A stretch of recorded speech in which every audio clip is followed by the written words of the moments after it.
Hello everyone, আসসালামু আলাইকুম। সবাই কেমন আছেন? আশা করি সবাই অনেক ভালো আছেন। সো গাইস, আজকে আপনাদের সামনে আমি একটা অজানা একটা তথ্য আপনাদের সামনে আজকে তুলে ধরবো।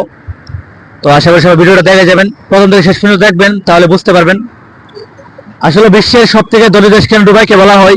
তার একটা বর্ণনা আমি আপনাদের কাছে দিব। এই যে দেখুন, আমি একটা মসজিদের পাশে আছি, আমি একটা মসজিদের পাশে আছি এখন। সাথে আছে ফায়ার সার্ভিস, এদিকে ক্যামেরাটা দিকে ঘুরান। ফায়ার সার্ভিস, এটা হচ্ছে একটা রাউন্ড অ্যাবাউট, ঠিক আছে। এখানে আমি আসছি, দেখেন এই যে গাড়িগুলো যাইতেছে আমার পিছনে, দেখতেছেন গাড়িগুলো যাইতেছে, দেখেন একটা গাড়ি নাই, ছোট গাড়ি নাই, প্রত্যেকটা কিন্তু ব্র্যান্ডের গাড়ি, দামি দামি গাড়ি, private car, highest, Noha, everything সবগুলো কিন্তু দামি দামি। এই যে মোটরসাইকেলগুলো যাইতেছে সবগুলো কিন্তু দামি দামি গাড়ি। আর বিশেষ করে দুবাই যারা আছে, দুবাইয়ের মানুষ বেশি একটা বিলাসিতা করে, সবচেয়ে বেশি বিলাসিতা করে দুবাইতে। এই যে আমার সামনে যে পরিবেশটা দেখতে পাচ্ছেন, এটা কিন্তু শহর না, এটা একটা গ্রামই যেখানে আমি থাকি। এত বড় শহর না এটা। এটা হচ্ছে শারজা বতিনা এরিয়া, আমি বর্তমানে যে জায়গায় অবস্থান করছি। আর এটা হচ্ছে একটা ফায়ার সার্ভিস, আর এটা হচ্ছে একটা রাউন্ড অ্যাবাউট। দেখেন মানে পরিবেশ দেখেন। এখানে মনে করেন এই যে বিল্ডিং গুলো দেখতে পাচ্ছেন, এগুলো কিন্তু শহর না, গ্রামের বিল্ডিং এরকম।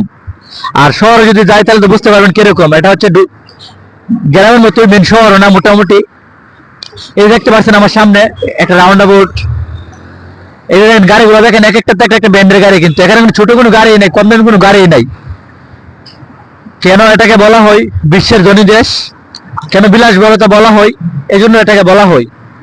দেখুন, সবাই সবার সবকিছু বজায় চলতেছে, দেখুন সবাইকে সবাই স্যাক্রিফাইস করছে। এই দেখুন রাউন্ড আবার এখানে মানুষ পার হচ্ছে, দেখুন কতটুকু এক্সপেক্ট করতেছে গাড়িগুলা। একটা মানুষ যাওয়ার সময় তাকে পর্যাপ্ত পরিমাণ সময় দেয় মানুষটা যেমন পার হবে, কিন্তু বাংলাদেশ হলে কিন্তু এরকমটা করতো না, ঠিক আছে। একজনের উপর একজন মারি দিত, কিন্তু দুবাইতে কিন্তু এটা না।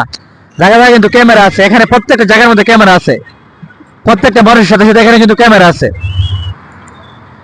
তো আজকে এই পর্যন্তই, ভালো থাকবেন। ইনশাআল্লাহ দেখা হবে পরবর্তী কোনো নতুন ভিডিও নিয়ে আপনাদের সামনে। ভালো থাকবেন সবাই, আসসালামু আলাইকুম।